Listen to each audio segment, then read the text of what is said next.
Olá, olá pessoal, tudo bem com vocês?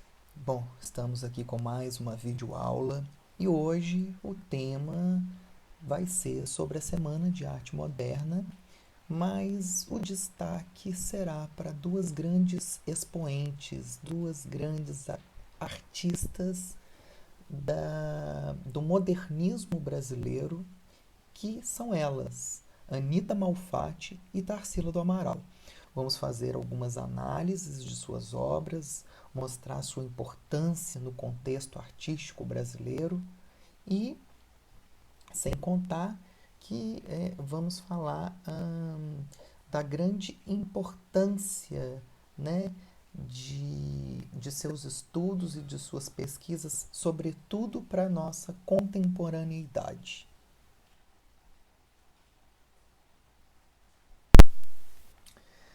Vamos relembrar um pouquinho, né, do contexto da Semana de Arte Moderna de 1922 no Brasil, que aconteceu no Teatro Municipal de São Paulo.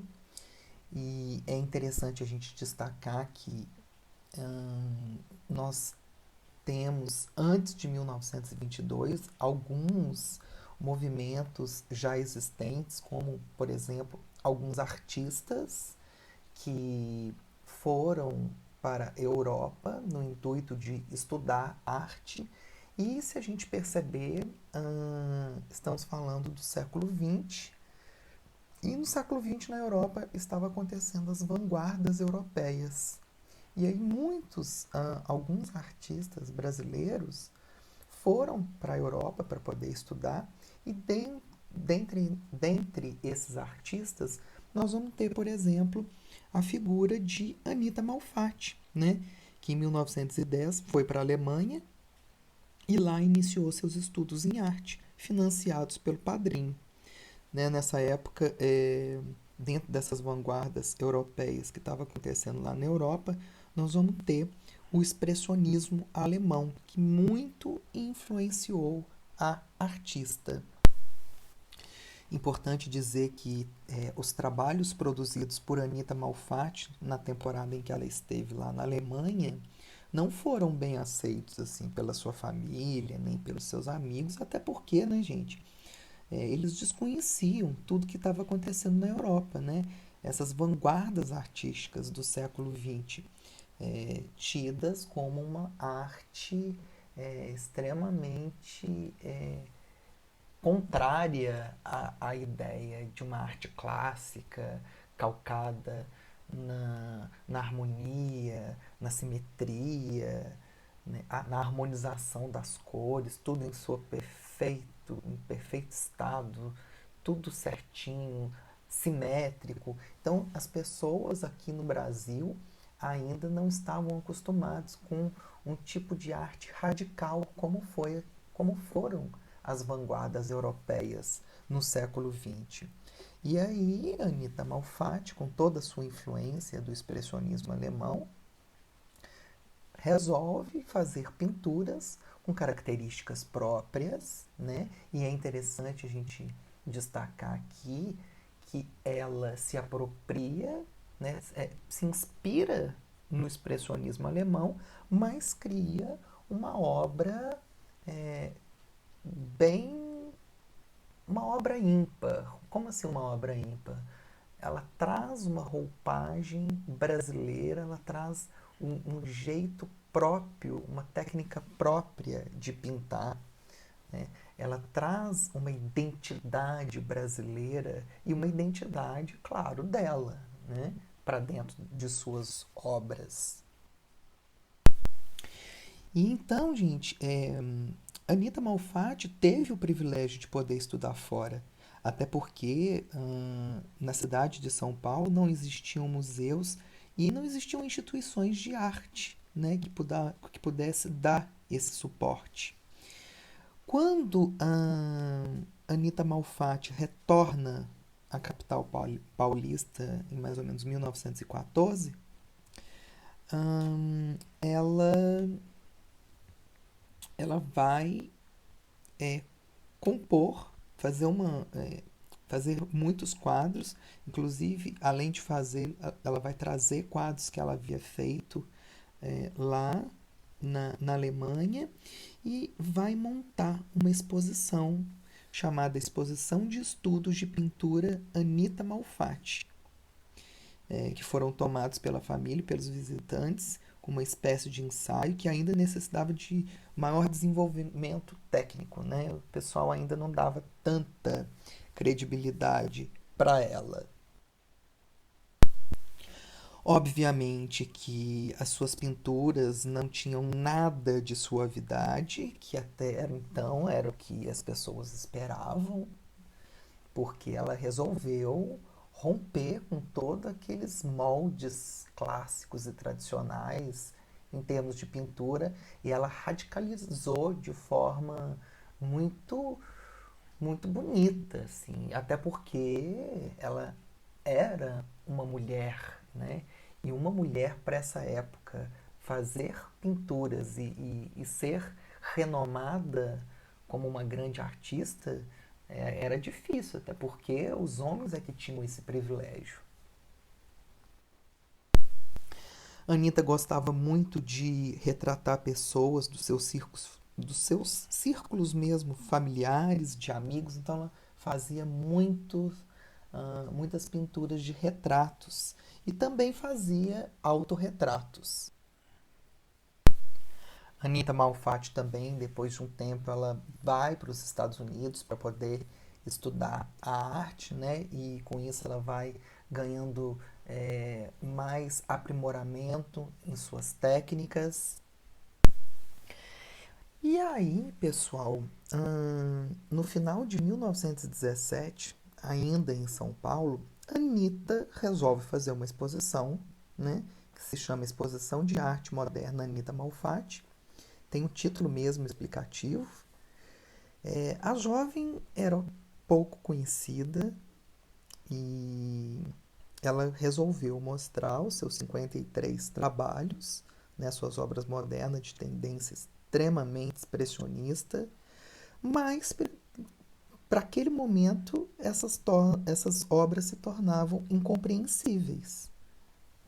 E foi então que os quadros de Anita Malfatti gerou uma atitude inédita na cidade. Ela se tornou polêmica porque em seus quadros existiam figuras deformadas, e isso causava uma certa indignação para as pessoas, para a população que não estavam acostumadas com esse tipo de arte, né, que passaram a criticar, a reagir, né, por conta de sua ousadia e ainda mais por ser mulher.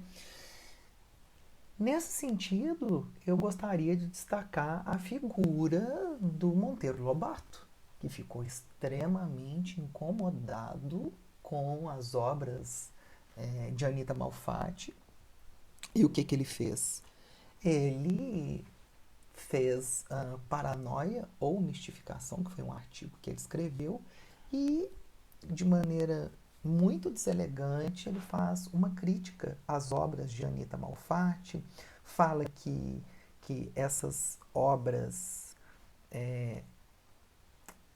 as obras das vanguardas europeias, são obras caricaturais, e aí fala que Anita Malfatti se influencia dessas vanguardas europeias, mas que para ele aquilo não era uma arte, né? Que aquilo era uma tentativa de ser uma arte, mas estava muito longe de ser uma arte. Então ele faz uma crítica ferrenha. Anita Malfatti fica extremamente deprimida.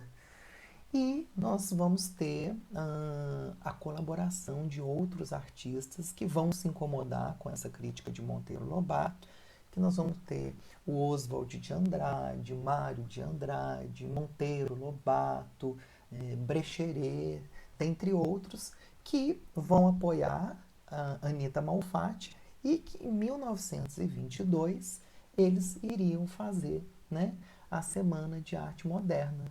Eles montariam, durou 3 dias, que aconteceu no Teatro Municipal de São Paulo, que foi a tentativa deles começarem a trazer uma roupagem nova para ah, em termos artísticos no Brasil no século XX, excepcionalmente em 1922. Bem, pessoal, é interessante também eu enfatizar um pouquinho no contexto histórico do século XX para a gente poder entender um pouco mais sobre Anita Malfatti e Tarsila do Amaral. É interessante que a gente compreenda historicamente o que estava acontecendo neste momento. E é por isso que eu estou convidando aqui agora a professora e historiadora Nancy Maria, professora do Colégio Tiradentes de Betim, para poder participar nessa videoaula, ok? Muito obrigado aqui por você participar, viu, Nancy? Prazer é todo meu, tudo bem, pessoal? Então, a República Velha, mais conhecida como República Velha, mas que há um ato pejorativo aí, nós teríamos que chamá-la de Primeira República, né? Porque República Velha dá uma sensação de que é preconceituoso. Esse período aí da República Velha, que ocorre, então, a Semana da Arte de 1922, ela é marcada por uma corrupção intensa, a política dos governadores, ela é marcada principalmente pela política do café com leite, que é uma é, dos aspectos inerentes nesse momento. O que foi a política do café com leite? Um arranjo político feito entre Minas Gerais e São Paulo. Ora, um mineiro era presidente, ora, um paulista era presidente. Isso no ato de alta corrupção. Muitas vezes um carioca podia estar na presidência, mas ele tinha que ser delegado por Minas ou por São Paulo. Por que Minas e São Paulo seriam os protagonistas desse arranjo político? Porque Minas e São Paulo eram os maiores currais eleitorais, Minas e São Paulo eram os mais ricos, Minas tinha uma grande produção de leite e São Paulo uma grande produção de café, mas não é só isso que resume, né, a política do café com leite. Na verdade, o que resume é que são os maiores, os mais ricos e os mais poderosos. Ou seja, o Brasil sempre esteve nas mãos de quem é muito rico, de quem é muito poderoso. E é chamado aí de oligarquia, a oligarquia cafeeira. Então nós vamos ter aí os barões do café. E eu não podia furtar de falar que todos estes artistas da Semana da Arte Moderna, eles viam nesse período um contexto político muito degradante. Muitos vinham da Europa e achavam lá muito mais desenvolvido que o Brasil, e era. E eles julgavam que o Brasil era muito mais corrupto, eles viam isso. Então a Semana da Arte Moderna também veio como um alívio para filtrar, para desestruturar, ou pelo menos para indignar com a corrupção que existia na política do café com leite, a política dos coronéis ou a política da Primeira República. Muito obrigado, Nancy, pela explicação. Acho que contribuiu muito, né, para que a gente pudesse desenvolver os nossos estudos aqui.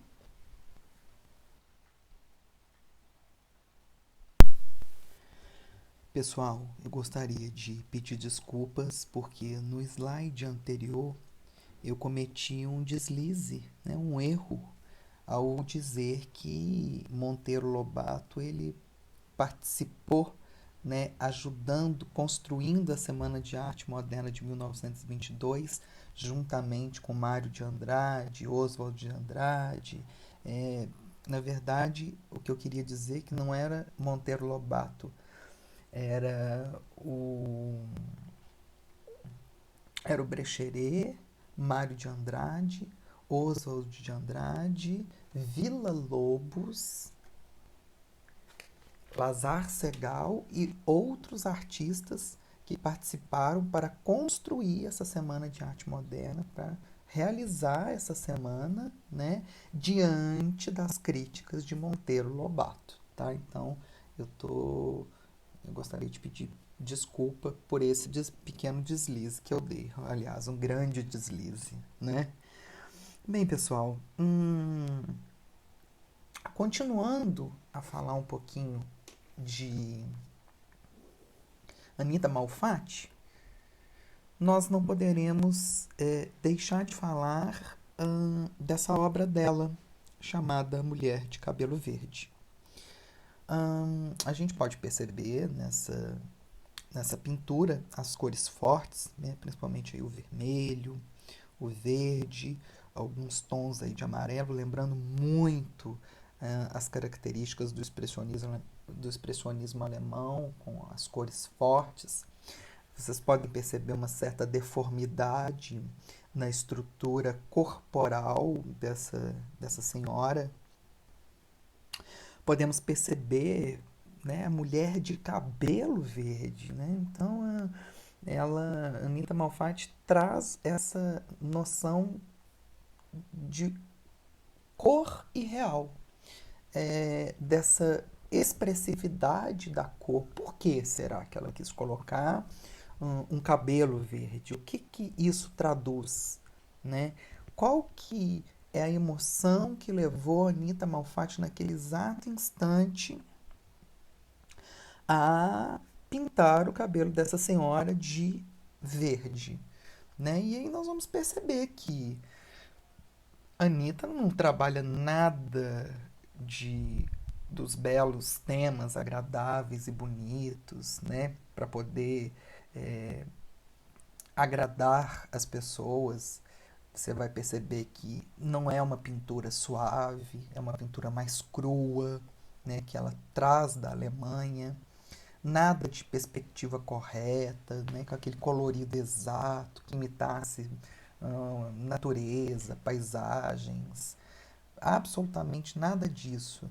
Ela trabalha com cores gritantes, irreais. Por exemplo, na mulher de cabelos verdes, ela não tem preocupação nenhuma com a verossimilhança, nada.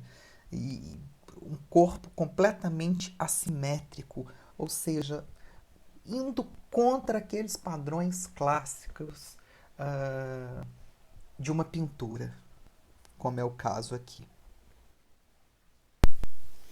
E aí a gente percebe que Anitta buscava uma expressão psicológica e simbólica para o sofrimento do ser humano, né? E aí ela tenta trazer toda essa carga expressionista na, na imagem, na própria pintura, na própria configuração das cores e das suas pinceladas e nas deformações das, das imagens que ela constrói.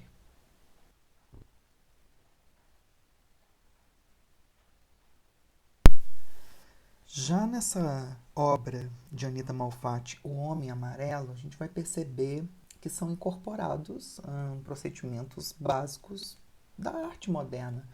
Por exemplo, a relação dinâmica, tensa entre a figura e o fundo que vocês estão vendo aí. A pincelada muito livre, né, que vai valorizar os detalhes da superfície, igual vocês estão vendo aí. Os tons fortes e usados de forma nada convencional, né? A sugestão de luz que vai fugir daquele padrão claro escuro, né? Tipo, por exemplo, quando a gente pensa lá no Renascimento, que eles utilizavam muito o chiaroscuro, né? E a gente vai perceber uma liberdade de composição muito grande nessa, nessa pintura. E até porque, olha para você ver, o rosto dele está completamente assim, amarelo. Você vê uma deformidade na sobrancelha, né, no nariz, às vezes o contorno não é muito nítido, né, foge completamente dessa noção de beleza e de verossimilhança.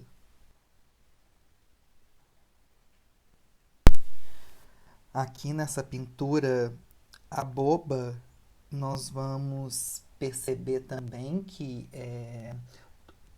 o traço perde completamente o compromisso com, mais uma vez, a verossimilhança clássica, ganha um sentido muito mais interpretativo, né, muito mais expressionista. É um contorno grosso e sinuoso, apresenta uma figura pesada, volumosa. Em outros trabalhos da Anita Malfatti, nós vamos perceber também, assim como esse, né, um traço mais fechado, né, a cor mais aplainada. Você vê que ela gosta de compor retratos e paisagens livres pela articulação de superfície em cores contrastantes. Aí, mais uma vez, você vê, né, a deformidade de algumas partes do corpo e as cores bem destacadas, como o amarelo, o verde, uh, o, o vermelho, o azul e figuras. E você percebe que não é uma pincelada sutil, suave. É, não é que seja uma pincelada bruta, mas é uma pincelada bem crua, né? Bem chapada. Mas você percebe que existe um ar de expressividade muito grande assim nas cores, né? A composição é muito bem pensada, são composições de cores extremamente irreais, porque foge da realidade completamente, né? Onde já se viu um rosto de uma pessoa, por exemplo, ser amarelo e vermelho, foge completamente assim da, da realidade, né? Então ela gostava de trabalhar muito nesse campo e principalmente por ela ser influenciada pela vanguarda europeia chamada expressionismo alemão. Aí nessa obra chamada O Homem de Sete Cores, né, a gente percebe mais uma vez aí Anitta trazendo essa questão da nudez, né, de um corpo nu. Nós percebemos os traços fortes, linhas fortes, marcantes, com cores também extremamente marcantes, cores que fogem à realidade. E é interessante eu enfatizar nessa análise que, para a época, gente, o trabalho das pintoras era considerado como algo amador e não profissional, né? Não era permitido que mulheres frequentassem as escolas oficiais, apenas os ateliês de artes conhecidos da família. E isso por quê? Para que elas pudessem pintar, por exemplo, um corpo humano, no caso, elas teriam que estudar anatomia, e as mulheres não poderiam fazer esse tipo de pintura de anatomia, porque isso, de alguma forma, solicitaria o trabalho de modelos nus. Então, né, como é que uma mulher iria pintar, retratar, né, um corpo nu, uma vez que deveria ter algum modelo na frente dela nu, para que ela pudesse pintar? Então, para a época, isso era um grande tabu. E na Europa e nos Estados Unidos, onde a Anitta estudou, foi nesses lugares que ela teve a liberdade para poder trabalhar com o tema que ela quisesse, inclusive para ela poder trabalhar com essa questão da nudez, né, que está bem presente aí nessa pintura que ela fez. Tem até um texto curto de uma estudiosa paulista chamada Ana Paula Simeone, que que ela vai falar um pouquinho da questão desses estereótipos, né, da mulher dentro da pintura, né, que como amadoras. Então, olha que interessante. Ana Paula diz o seguinte, abre aspas, um dos significados implícitos ao termo amadorismo era o de que para as mulheres a arte era um passatempo, algo feito nas horas de repouso, isso é, de modo frívolo, assistemático, sem um empenho metódico, como era o caso da prática artística profissional masculina. Entretanto, ao se observar a real participação das pintoras e escultoras brasileiras ao longo das exposições gerais realizadas durante o século XIX e primeiras décadas do século XX, percebe-se que muitas delas demonstraram uma notável constância, evidenciando investimentos nas próprias carreiras equiparáveis aos dos artistas homens. Então, fecha aspas. Então, olha que interessante, né? Como as mulheres brasileiras, e aqui eu estou destacando, por exemplo, a Anita Malfatti, que foi uma grande precursora né, da arte moderna no Brasil, e depois isso vai ser endossado, né, com a Tarsila do Amaral, que mais à frente nós vamos falar um pouco sobre ela.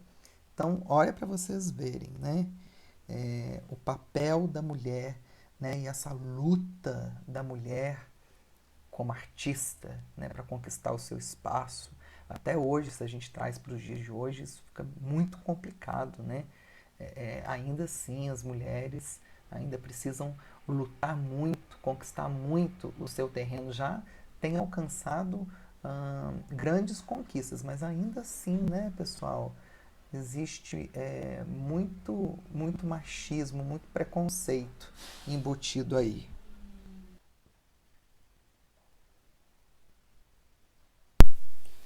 E aí, pessoal, as pinturas consideradas profissionais eram as dos homens, né? Até porque eles frequentavam as escolas e dedicavam a temas considerados nobres, né? Como as cenas históricas, mitológicas e paisagens.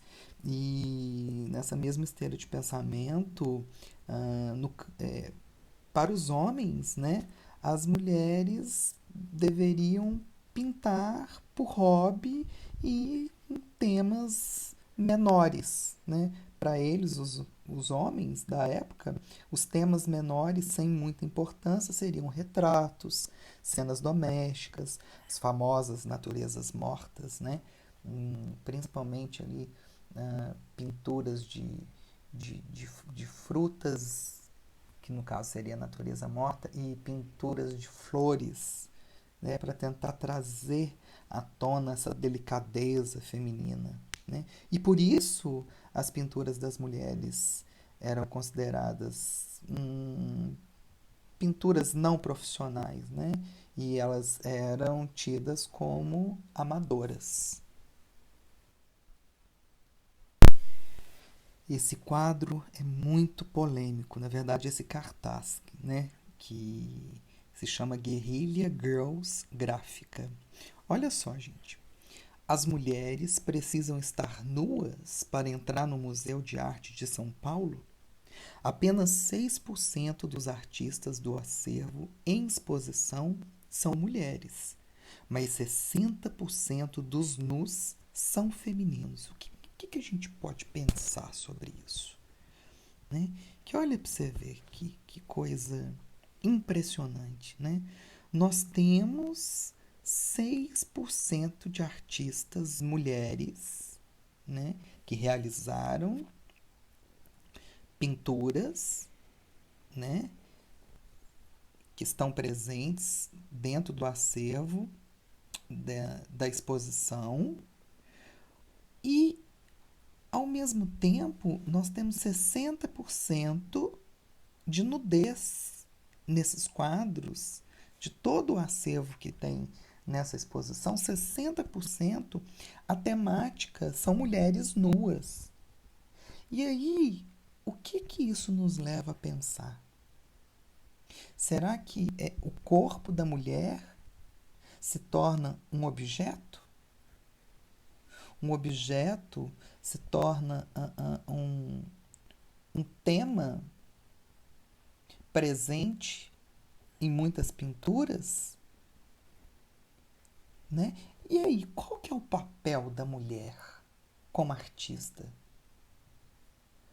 Né? O quadro está fazendo uma crítica muito grande a isso. Né? Como se diz, precisamos de mais artistas mulheres. E aí a gente vê um certo preconceito, talvez um certo machismo, porque, ok, você vê uma quantidade muito maior de nudez feminina nos quadros, né, enquanto conteúdo dos quadros, do que propriamente artistas femininas. É muito interessante essa crítica. Esse quadro, esse cartaz, na verdade, né, ele foi exposto em 1989 no Museu Metropolitano de Nova York. Ele é uma crítica a esse museu, né, por ter menos de 5% de artistas mulheres no acervo. Né? Ou seja, 85% são nus femininos, é o conteúdo dos quadros. E aí ele mostra o corpo da grande odalisca, né? Você vê a grande odalisca aí, de um pintor francês muito famoso, inglês, e só que a cabeça é a cabeça de uma gorila, de um gorila, né? Que é o símbolo das artistas dos Estados Unidos. Aí tem até uma citação: nós fomos as Gorilas Girls antes de ser Guerrilla Girls, por lapso de uma redatora que confundiu os nomes gorila e guerrilha. Foi um erro iluminador, pois sugeriu o uso das máscaras de gorilas, disfarces que nos dão maior liberdade de expressão. Aí, isso aí é uma citação de uma das artistas do coletivo. É engraçado que elas. Engraçado não, é interessante que elas assinaram centenas de projetos e participaram de muitas mostras importantíssimas, né? Em todo o mundo, gente. Principalmente na Bienal de Veneza. Né? E é um grupo que sempre está criticando as instituições que as convidam. Em 2007, por exemplo, elas atualizaram o cartaz para a mostra Guerrilla Girls Gráfica, 1985 a 2017, no Museu de Arte de São Paulo.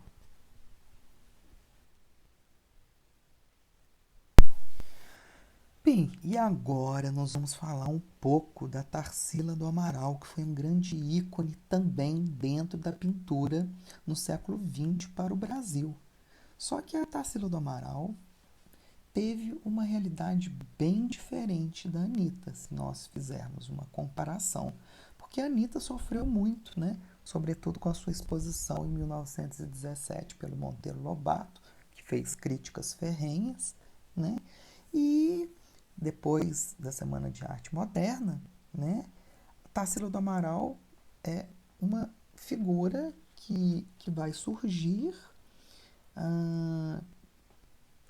né, com uma liberdade maior para poder pintar, até porque as pessoas já estavam acostumadas com as transformações, já estava se acostumando, né, com o novo modo de pintar no Brasil, com todas as transformações. Né, ela teve um caminho muito mais aberto, né, sem ouvir muitas críticas, que nem aconteceu com a Anitta, e aí a Tarsila pôde desenvolver seu trabalho com muito mais tranquilidade. Ela foi extremamente incrível, a sua visualidade pictórica foi muito grande,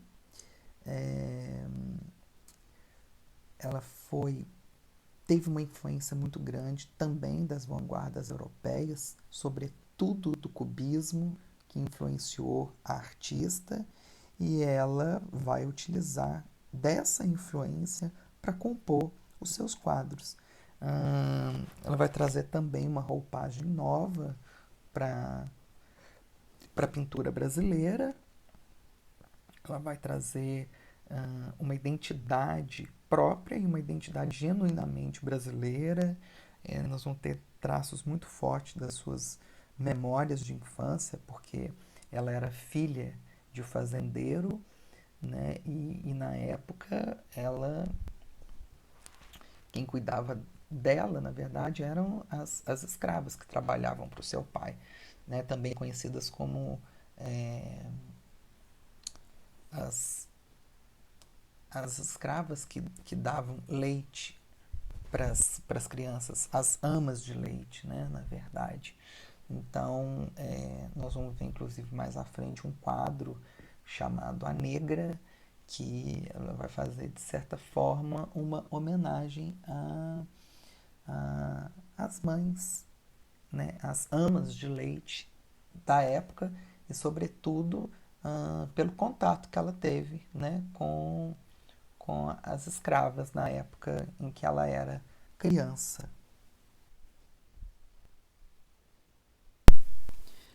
Nós temos nesse quadro chamado Rio de Janeiro a influência cubista bem forte nessas imagens que vocês estão vendo, né? Diversas formas geométricas aí. Entretanto, a artista retratava uma paisagem brasileira, como por exemplo Pão de Açúcar, no Rio de Janeiro. Ela gostava muito de, de mostrar, né, a cultura a qual ela estava inserida, né, trazer essa coisa da natureza, da paisagem tipicamente brasileira, né? E vocês podem perceber aí algumas formas geométricas presentes nessa estrutura da composição pictórica que vocês estão vendo aí. Já nessa obra, o estudo nu, nós percebemos que a artista trabalha a partir de técnicas cubistas, né? A gente percebe aí as várias formas geométricas. Foi um quadro produzido na França. A gente pode observar aí a presença de múltiplas formas geométricas dentro deste quadro, como losango, retângulos, triângulos, círculos, né? E linhas que cortam a tela, linhas horizontais, verticais, e a presença de cores também bem, bem fortes, aí, como o vermelho, o azul, o verde.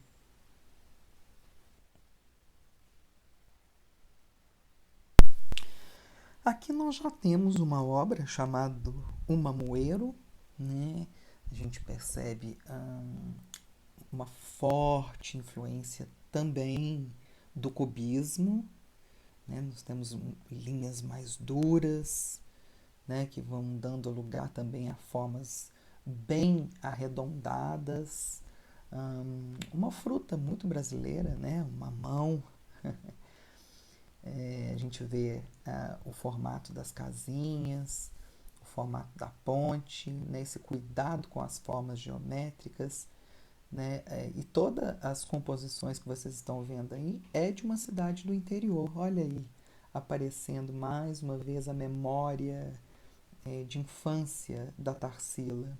A gente vê que são imagens chapadas na tela, né, que a gente não vê nenhum tipo de sombra ou qualquer tipo de ilusão de profundidade. Ela trabalha com, com imagens chapadas e ela assume isso. Né? Ela não quer trabalhar com essa beleza, com essa simetria, com toda essa rigidez técnica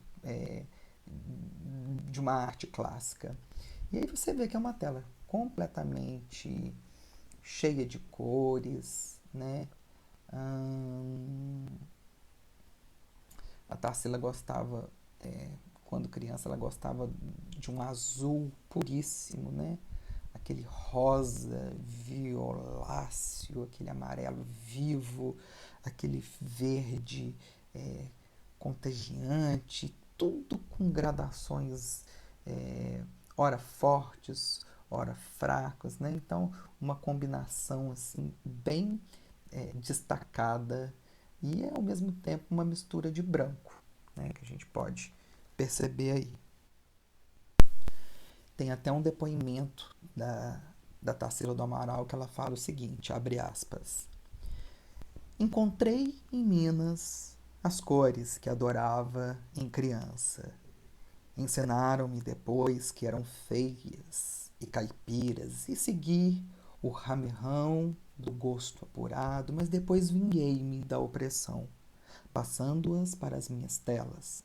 O azul puríssimo, rosa violáceo, amarelo vivo, verde cantante, tudo em gradações mais ou menos fortes, conforme a mistura de branco. Pintura limpa, sobretudo sem medo de cânones convencionais. Liberdade e sinceridade. Uma certa estilização que adaptava à época moderna. Contornos nítidos, dando a impressão perfeita da distância que separa um objeto do outro. Tarsila do Amaral. Muito bom isso, né, gente? Essa citação dela vem para corroborar com toda essa análise que eu fiz sobre a obra O Mamoeiro, certo?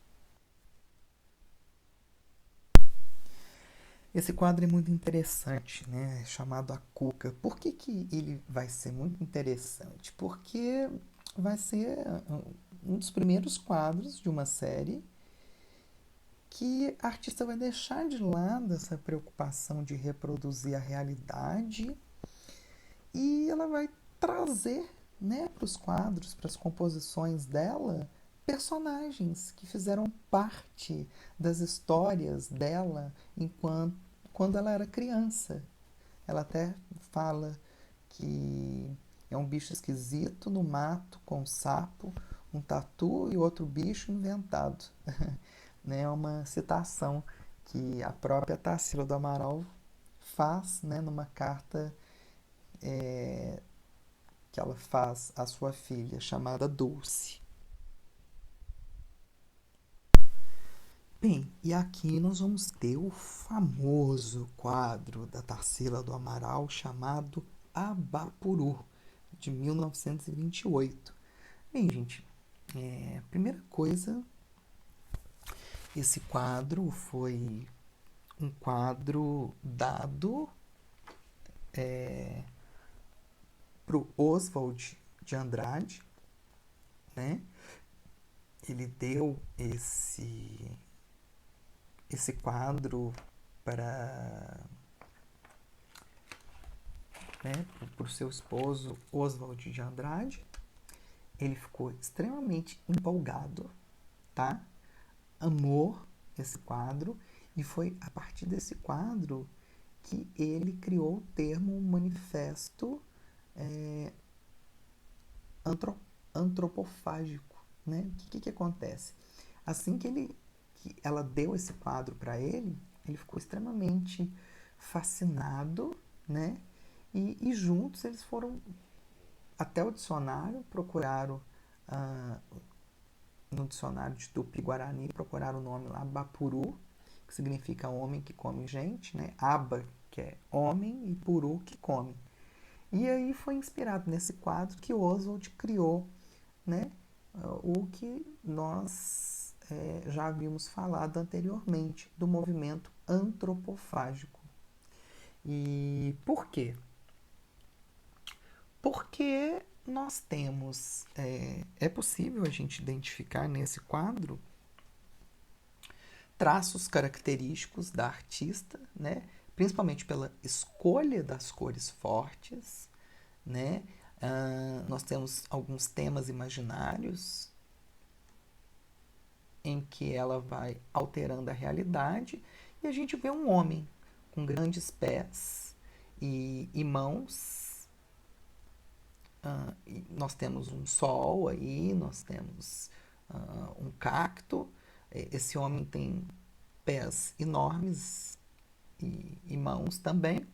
Esses elementos representam o trabalho físico, que era o trabalho da maioria dos homens naquela época, e, por outro lado, a cabeça pequena significa a falta do pensamento crítico, e isso limitava muito as pessoas, né? É o que fazia com que as pessoas trabalhassem utilizando não o pensamento crítico, mas a força, né? O trabalho que está ligado com a força física mesmo. Não exige muito pensamento, muita construção de conhecimento, né? Então era uma crítica que Tarsila fez na época. O homem representado aí traz uma certa melancolia, né? A gente vê o posicionamento da cabeça dele, né? E uma certa expressão não muito nítida que denota, sei lá, alguma depressão, alguma tristeza. Então a gente vê aí também, né, uma característica aí do expressionismo alemão. A gente percebe o pé grande, que revela uma forte conexão do ser humano com a terra. Em frente ao cactus, a gente vê uma enorme flor, né? Ao fundo, o céu azul, nós temos o sol, né? Um círculo bem amarelo.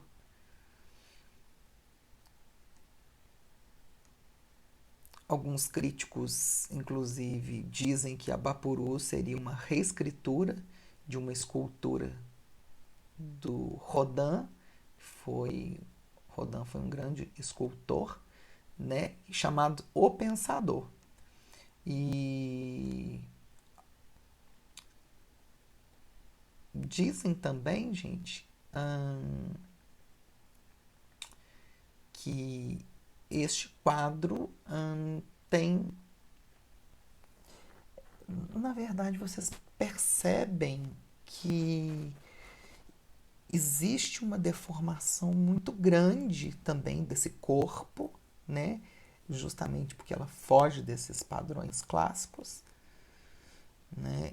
E um certo exagero que corta um pouco essa realidade, né? É um quadro, podemos dizer que tem uma característica muito assim, muito longe da realidade em termos de formas, né? Em termos dos traços presentes nele. E é um quadro que está no Museu de Arte Latino-Americano de Buenos Aires, lá na Argentina, né? Então, esse foi um quadro extremamente importante, um grande marco dentro da arte moderna. E foi a partir do Abapuru e, por exemplo, de um outro quadro que nós vamos ver em seguida, que se chama A Negra, que Tarsila vai construir um outro quadro chamado Antropofagia, que também nós vamos ver mais adiante, tá?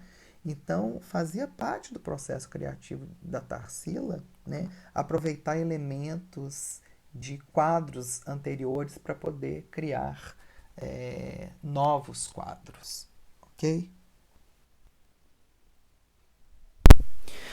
Então, pessoal, esse quadro é A Negra, um quadro também extremamente famoso. Ele se encontra no Museu de Arte Contemporânea da Universidade de São Paulo, o MAC, USP, desde 1963. É considerado, sim, um grande destaque dentro da coleção de arte moderna no próprio museu. Se a gente fizer uma análise, nós vamos perceber que a imagem central é uma mulher negra que está nua. A gente vê que o corpo preenche quase todo o plano, a cabeça se mistura com os lábios grossos, né? Um seio enorme caído sobre o braço, no nosso caso aqui, o peito esquerdo, né? Como a gente está olhando. Pernas grossas, pés grandes. A gente percebe que atrás da figura há uma folha de bananeira em diagonal e no fundo faixas de diferentes formas e cores. A principal delas é o toque nacionalista, né? A gente vê a personagem ligado muito à questão da noção de identidade cultural brasileira. E uma das coisas que mais chamam a atenção na gente é o fato de ser uma mulher. Por quê? Olha pra você ver. Ahn, É a própria Tarsila do Amaral, uma artista mulher, que representa uma mulher. E representa essa mulher negra. Então você imagina para a época, né? O quão desconfortável foi, porque não se usava muito como conteúdo dos quadros, né? Uma figura negra, por exemplo, uma mulher figura negra e nua. Quer dizer, olha os tabus que a Tarsila do Amaral teve que quebrar, né? Para poder realizar essa obra. Bem, pessoal, e agora para a gente poder finalizar a nossa aula a respeito de Tarsila do Amaral, nós vamos fazer uma análise bem sucinta desse quadro que se chama Antropofagia, tá? Bom, se a gente reparar bem, o que a pintora fez? Ela concebeu, né, a sua criatividade unindo dois trabalhos anteriores, a negra e o abapuru. Ou seja, esse quadro é a junção desses dois quadros que eu expliquei anteriormente, né? Um interligado no outro. Foi um quadro extremamente importante na fase da pintora, né? A gente pode perceber aí que a cabeça da negra tornou-se bem pequenininha, em sintonia com seu companheiro.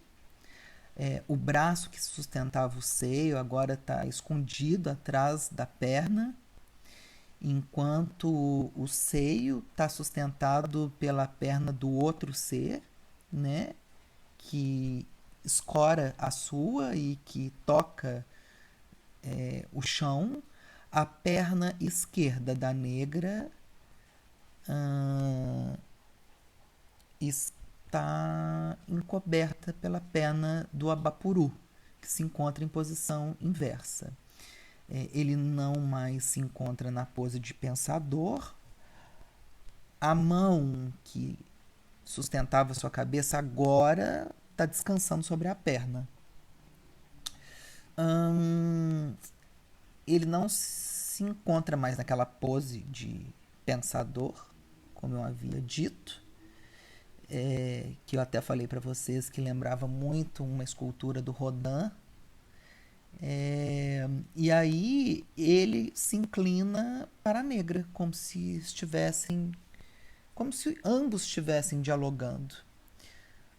Uma coisa interessante a ser destacada aí é que os dois seres estão entrelaçados e ambos possuem cabeças pequenas, sem faces, num corpo grande, o que leva à ausência de pensamentos. Então a gente pode dizer que eles estão bem numa forma primitiva e totalmente ligada a essa questão, né, das raízes e bem assim, bem ligados à questão da natureza, né, absorvidos por essa energia da terra, do sol. Nós temos até aí, né, a grama verde, né, o sol parece bastante escaldante. E essa união dos personagens que estão aí vai excluir qualquer condição de mito, né? Eles vão estar bem integrados à paisagem. Ao fundo você vê que a artista traz a imagem do cacto e do sol, né, presente na obra Abapuru. A gente vê a bananeira que está presente na composição da negra. E é bem interessante como ela consegue, né, trazer também esse espírito nacionalista. Ela trabalha com as cores verde, amarelo, azul e branco né? Traz também um pouquinho aí de um ocre meio avermelhado que vai compor a pele dessas figuras e que a gente pode dizer que parece muito com a questão da argila. Então aí sempre questões relacionadas à natureza, a coisa da brasileiridade, essa, né, identidade cultural brasileira mesmo, né, e essa junção dessas duas grandes obras muito famosas da Tarsila, tanto a Bapuru quanto a Negra, que a fusão trouxe à tona esse quadro maravilhoso chamado Antropofagia. Bem, pessoal, é isso aí. Gostaria de agradecer cada um de vocês. Continuem acessando as aulas, assistindo, né? Elas estão sendo feitas com muito carinho e muita dedicação, no intuito de contribuir com os estudos, ok? Muito obrigado e tchau, tchau.